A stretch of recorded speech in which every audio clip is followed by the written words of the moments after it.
विमला ने अपने बेटे निशांत की शादी एक गरीब लड़के से कर दी ताकि वो उसे दबाकर रख सके और फिर शादी के बाद वो उसे नौकरानी बनाकर रखती और बुरा भला कहती।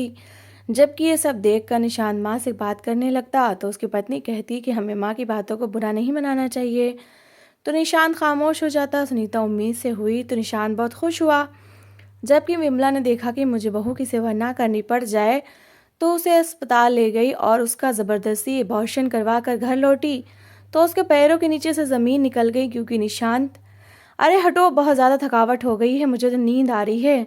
शादी की रस्म ने बुरा हाल कर दिया है मेरा, मैं तो बस अब सोने जा रही हूँ, मुझे कोई ना जगाए। विमला दुल्हन के सजे सजाए कमरे के अंदर आई और सेज के फूलों की लड़ियों को एक तरफ हटाकर खुद जल्दी से बेड पर लेट गई। बेड पर लेटते ही उसने आंखों के ऊपर हाथ रखा और सोने की कोशिश करने लगी। जबकि बेड की एक तरफ लहंगा फैलाकर बैठी सुनीता हक्का बक्का रह गई थी। आज उसकी शादी की पहली रात थी। उसे इस घर में ब्याह कर आए हुए अभी कुछ घंटे ही तो हुए थे। छोटी मोटी रस्मों के बीच समय गुजरने का पता ही नहीं चला था और अब घड़ी रात की 2 बजा रही थी। घर में इक्का दुक्का जो भी औरतें थीं वो खुद हैरान परेशान थीं। भला आज ही बहू को ब्याह कर लाई हैं और आज ही विमला उसके कमरे में सोने की फरमाइश कर रही थी। लेकिन किसी ने भी विमला को छेड़ना ठीक न समझा। वो थी ही इतनी बदतमीज कि कोई भी उससे बात करने से पहले 100 दफा सोचता था। रिश्तेदार औरतें धीरे धीरे कमरे से निकलती चली गईं जबकि सुनीता बेड पर बैठी अपनी उंगलियां मसल रही थी। तभी दरवाज़ा खुला और निशान अंदर आया। सुनीता पर नजर पड़ते ही उसके होठों पर एक मुस्कुराहट आई। लेकिन सुनीता के साथ जब उसने माँ को लेटे देखा तो एकदम चौंक सा गया। रुक क्यों गया है? क्या तुझे भी बुरा लग रहा है माँ का इस कमरे में सोना? पूरे घर में जाकर देख ले, मेहमानों से अटा पड़ा है घर, कहीं सोने की जगह नहीं है, इसलिए मजबूरन तेरे कमरे में आई हूँ। विमला ने हाथ नचाकर कहा तो निशांत अपनी जगह पर शर्मिंदा सा होकर रह गया। जबकि सुनीता परेशान नजरों से कभी विमला को देखती और कभी निशांत को। तभी विमला की नजर उस पर पड़ी। तेरा क्यों रंग उड़ा हुआ है? हाय हाय, कितनी बेशरम लड़की है। अगर सास कमरे में आ ही गई है तो तेरे पेट में दर्द उठ रहा है क्या? पति को कहीं बाहर सोना ना पड़े। मैं तुम लोगों की खूबसूरत रात कहीं खराब तो नहीं कर रही? अगर तुम लोगों को इतनी ही परेशानी है तो मैं उठकर चली जाती हूँ, बाहर खुले आंगन में सो जाती हूँ। क्या होगा, ज्यादा से ज्यादा सर्दी ही लगेगी ना।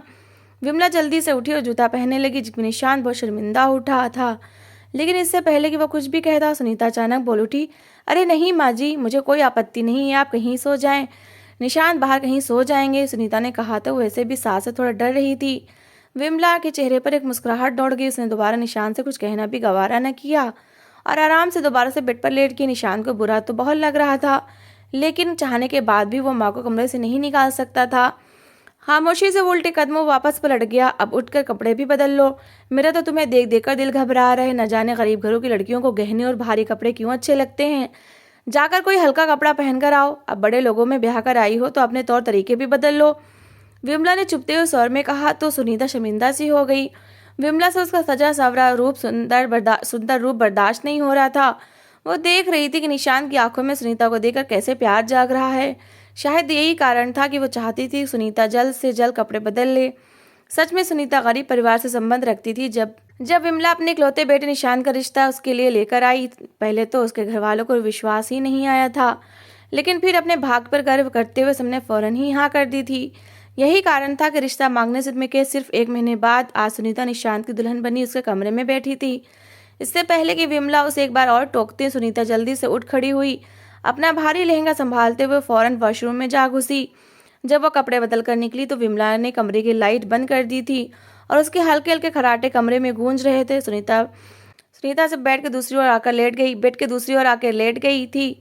हाँ, लड़की की तरह उसकी भी इच्छा थी कि आज रात निशांत उसके रूप को सराहे और उसे मुंह दिखाई का गिफ्ट दे, लेकिन विमला ने तो उसके सारे अरमानों पर पानी फेर दिया था। मगर सुनीता के अंदर इतनी हिम्मत नहीं थी कि वो अपने मुंह से ये सब कहती। खामोशी से आंखें बंद करके वो सोने की कोशिश करने लगी। शादी के हंगामे वाले दिन खत्म हुए तो सारे मेहमान अपने अपने घरों को विदा हो गए। उस दिन वो अपने कमरे में बैठी निशांत का इंतजार कर रही थी जब अचानक उसके कानों में विमला की आवाज़ पड़ी। अरे कहाँ गुम है सुनीता? 1 घंटे से आवाज़ें दे रही हूँ, मुझ बूढ़ी जान को तो बहू लाकर भी कोई सुकून नहीं मिला। दिन रात ये लैला मजनू बस एक दूसरे के साथ ही बातें करते रहते हैं। मेरा जवान बेटा तो मेरे हाथों से ही निकलता जा रहा है। विमला की बातें बढ़ती जा रही थी। सुनीता घबराकर अपनी जगह से उठ खड़ी हुई। वो तेजी से कमरे से बाहर निकली, इतना कि उसके पैरों में चप्पल पहनने की भी देर न की। विमला अपने कमरे में लेटी ऊंचा ऊंचा उसे पुकार रही थी। क्या हुआ माँ जी, आप क्यों आवाजें दे रही हैं? सुनीता ने घबराकर पूछा तो विमला ने अचानक दोनों हाथ उसके सामने जोड़ दिए। अरे माफ कर दो, अगर तुम्हारे आराम में बाल पड़ा हो तो। बूढ़ी सास दर्द से तड़प रही है, इतना नहीं होता कि आकर 2 घड़ी के पैर ही दबा दो। काम कर करके मेरी तो हड्डियां घिस गई हैं, विमला ने कहा तो सुनीता लपक कर उसके पैरों के पास बैठ गई और जल्दी जल्दी पैर दबाने लगी। विमला साथ साथ हाय हाय भी करती जाती थी और बार बार कहती, सही से नहीं दबा रही, जरा जोर से दबाओ। सुनीता और जी जान से उसके पैर दबाने लगती। निशांत ऑफिस से वापस आया तो माँ से मिलने के लिए कमरे में आया, मगर सामने का दृश्य देखकर हैरान रह गया। सुनीता लगन से विमला के पैर दबा रही थी और विमला बात बात पर उसे झिड़क रही थी। निशांत को थोड़ा बुरा लगा। माँ, घर में कई नौकर हैं, आप उन्हें बुलाकर कह दी कि वो आपके पैर दबा दें। आपने सुनीता को क्यों लगा दिया? उसने बात को नॉर्मल बनाते हुए कहा, लेकिन विमला ने उसकी बात का बुरा मना लिया। अरे नहीं कहती तुम्हारी नई नवेली दुल्हन को कोई काम।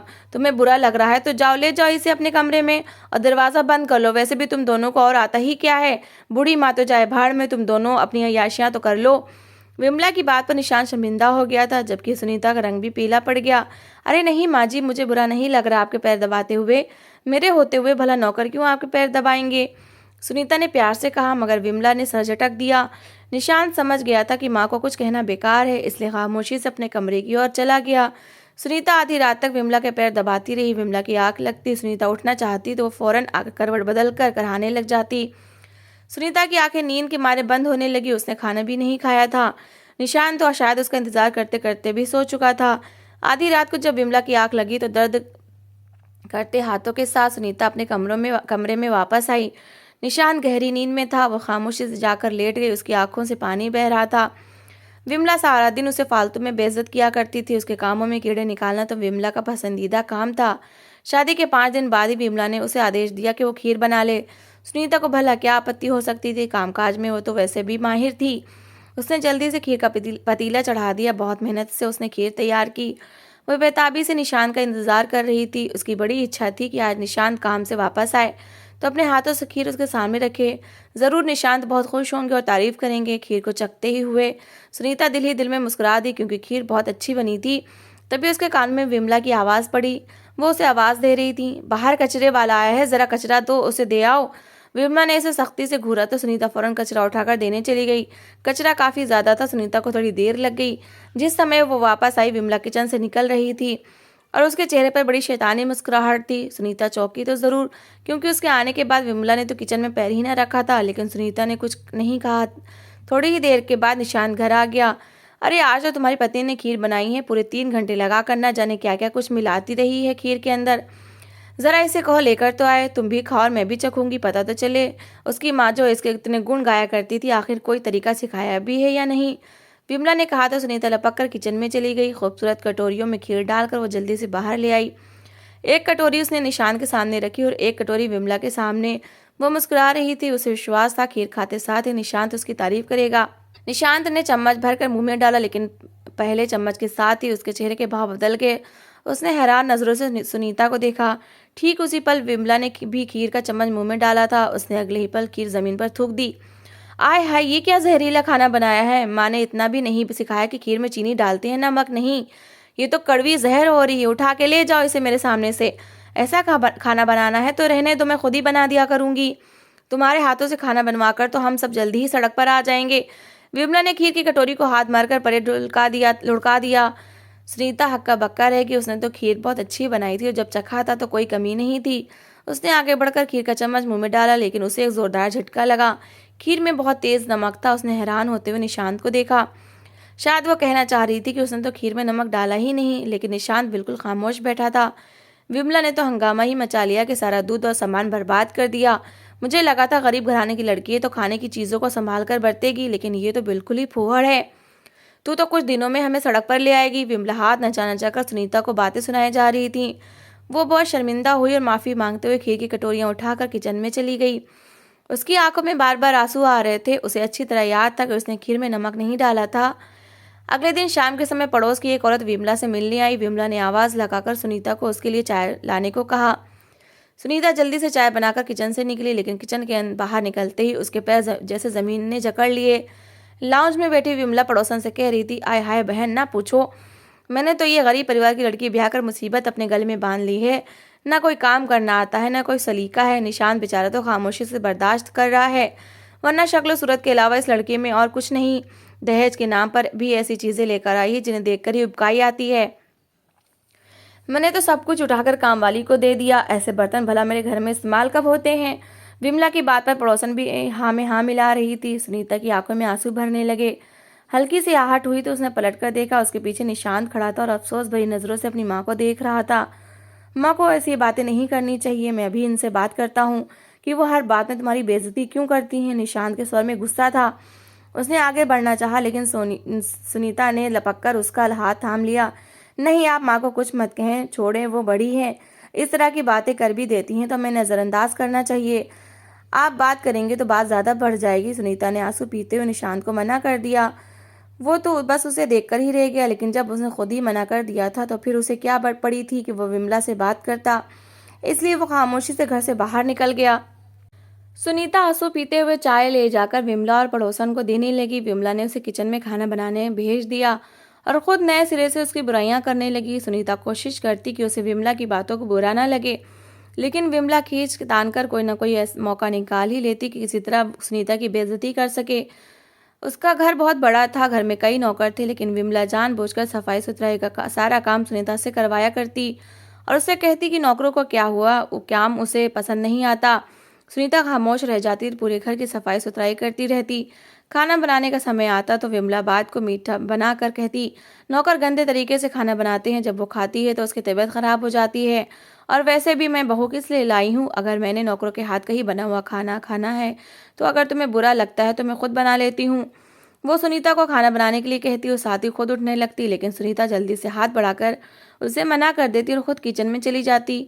दिल लगाकर वो विमला के लिए खाना तैयार करती रहती और रात को जब निशांत के आने का समय होता तो विमला खुद कोई ना कोई काम निकाल कर बैठ जाती। निशांत अक्लमंद लड़का था, माँ के स्वभाव को अच्छी तरह जानता था, इसलिए वह सुनीता से कभी लड़ाई झगड़ा नहीं करता। हालांकि विमला उसे सुनीता से लड़वाने की हर संभव कोशिश कर चुकी थी, लेकिन निशांत को सुनीता बहुत अच्छी लगी थी। वो सीधी सी लड़की थी, बहुत सुंदर थी और हमेशा अपने काम से काम रखती। निशांत को भी वो कभी विमला के खिलाफ भड़काने की कोशिश न करती। उसकी इन्हीं आदतों ने निशांत का दिल अपनी ओर आकर्षित कर लिया था, मगर विमला थी कि उससे ये बात सहन नहीं हो रही थी। शादी को भी कुछ महीने गुजरे थे कि विमला ने सुनीता को आदेश दिया, आज मेरे लिए चिकन का सूप बना दो, मुझे कुछ कमजोरी सी लग रही है। सुनीता जो भी सारा काम खत्म करके अपने कमरे में लेटी थी, बड़ी मुश्किल से उठी। उसकी तबीयत आज गिरी गिरी सी रहने लगी थी, आंखों के नीचे गड्ढे बढ़ने लग गए थे और वो काफी कमजोर हो रही थी। विमला के हाथ से चिकन पकड़ते हुए उसे न जाने क्यों मतली सी होने लगी। विमला ने ध्यान से उसका चेहरा देखा। क्या बात है, तुम्हारी तबीयत खराब है क्या? विमला ने पूछा, लेकिन सुनीता ने नहीं में सिर हिला दिया। चिकन का पैकेट पकड़कर वो किचन में आ तो गई, लेकिन उसे यूं लग रहा था जैसे उसने कोई मुसीबत मोल ले ली हो। चिकन को बर्तन में निकालते ही उसे जोरदार उबकाई, उसे हाथ लगाना कठिन हो रहा था। सिंक पर झुकी वो उल्टी कर रही थी जब पीछे से विमला किचन में आई। हाय हाय, कितनी बदबू है पूरे किचन में, भला यहाँ भी कोई उल्टी करने की जगह है? वॉशरूम में जाओ, इतनी भी तमीज नहीं सिखाई क्या माँ ने? विमला ने नाक पर दुपट्टा रखते हुए कहा। सुनीता बेहाल हो रही थी। उसने कहना चाहा कि उसे वॉशरूम जाने का समय ही नहीं मिला, लेकिन घबराते हुए हाथों से सिंक में पानी बहाकर वो किचन से निकलने लगी। लेकिन इससे पहले कि वो किचन के दरवाजे से बाहर निकल पाती, लड़खड़ाकर वहीं गिर गई। विमला के चेहरे पर गुस्सा फैल गया। विमला होशियार औरत थी, पहचान तो उसने लिया था कि सुनीता की तबीयत क्यों खराब है, और इसी बात से उसका दिल घबराया जा रहा था। निशांत जो थोड़ा बहुत उसके काबू में था, पूरी तरह पत्नी का हो जाता। अभी वो यही सोच रही थी कि अंदर से निशांत बाहर निकला। उसने जो किचन के दरवाजे पर सुनीता को पड़े हुए देखा तो बुरी तरह से घबरा गया। अरे माँ, इसे क्या हुआ है और आप इस तरह खड़ी क्यों देख रही हैं? आपने मुझे आवाज क्यों नहीं दी?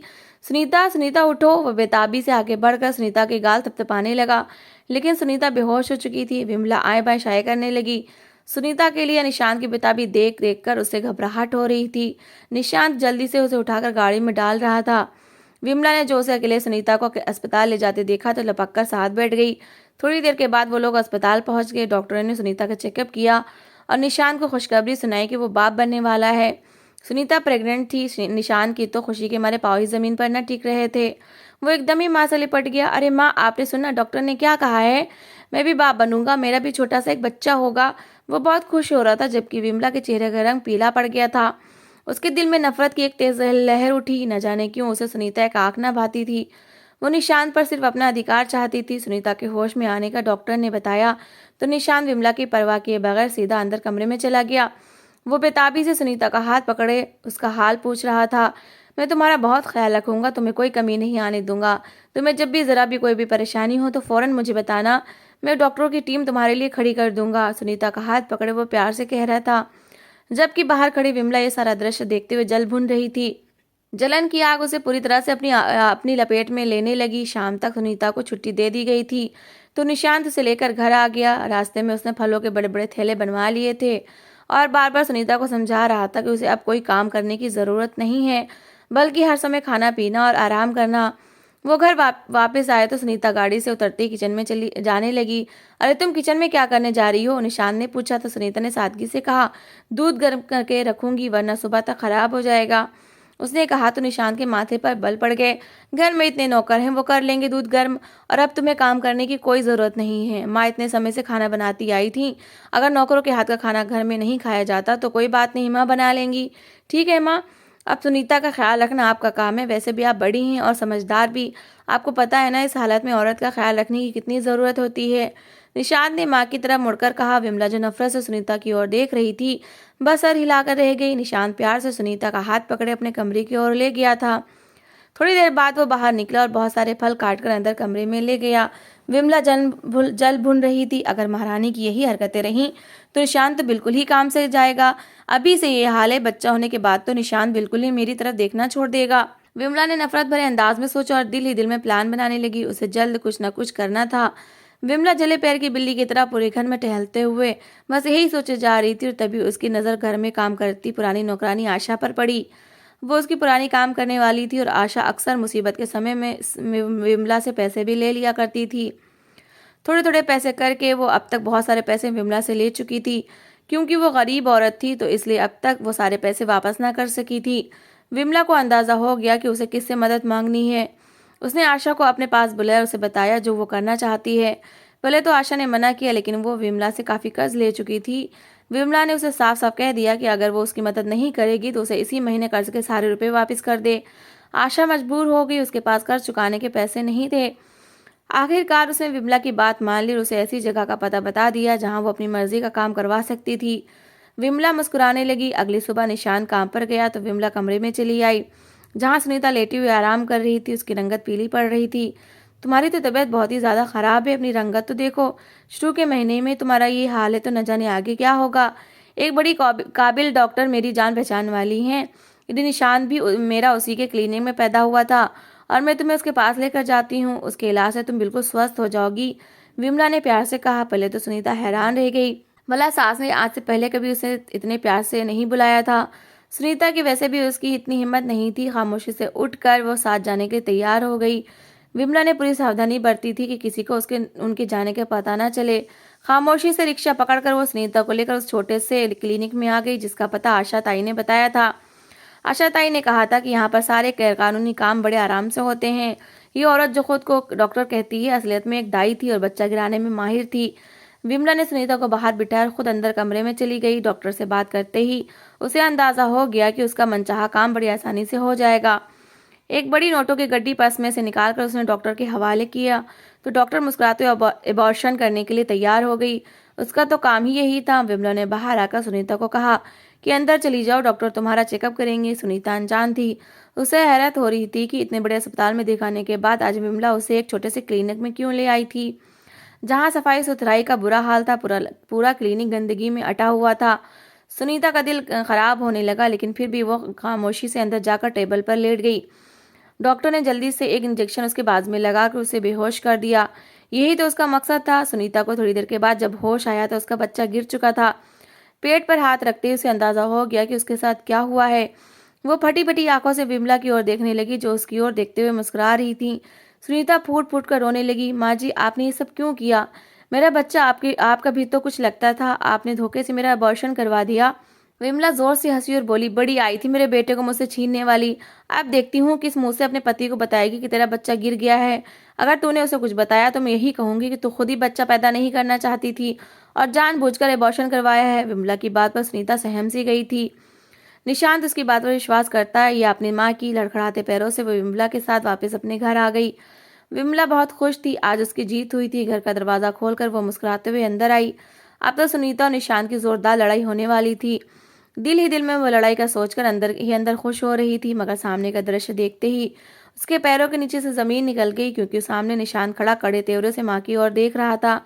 निशान के बिल्कुल बराबर में आशा ताई खड़ी थी। विमला को आते देखते ही उसने अपने अपना चेहरा पल्लू में छुपा लिया। विमला को किसी गड़बड़ का अंदेशा हो गया था। निशान कदम आगे बढ़ाकर जोर से बोला, कहाँ लेकर गई थी आप सुनीता को? आशा ताई ने मुझे सारी बात सच सच बता दी है। मुझे देर हो गई, वरना मैं उसी क्लिनिक में आ जाता। कैसी माँ हैं आप? आपसे अपने बेटे की खुशी ही बर्दाश्त नहीं हुई।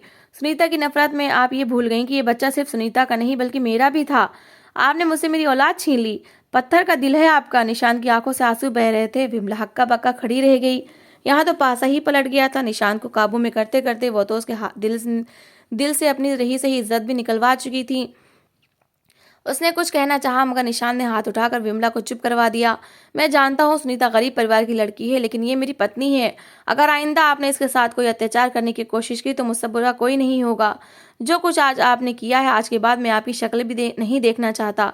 चलो सुनीता। उसने आगे बढ़कर सुनीता का हाथ थामा और अपने साथ पड़ा हुआ काले रंग का बड़ा सा बैग उठाकर पकड़ लिया। ये बैग वो पहले ही तैयार कर चुका था। विमला के तो होश उड़ गए थे। उसकी आंखों के सामने उसका बेटा अपनी पत्नी के साथ घर छोड़कर जा रहा था। उसने आगे बढ़कर निशान को रोकना चाहा, मगर निशान ने एक झटके से अपना हाथ छुड़ा लिया और सुनीता का हाथ पकड़कर घर से निकलता चला गया। दोनों की आंखों से आंसू बह रहे थे। इन दोनों का नुकसान इतना बड़ा था कि शायद सारी उम्र ही कम न होता।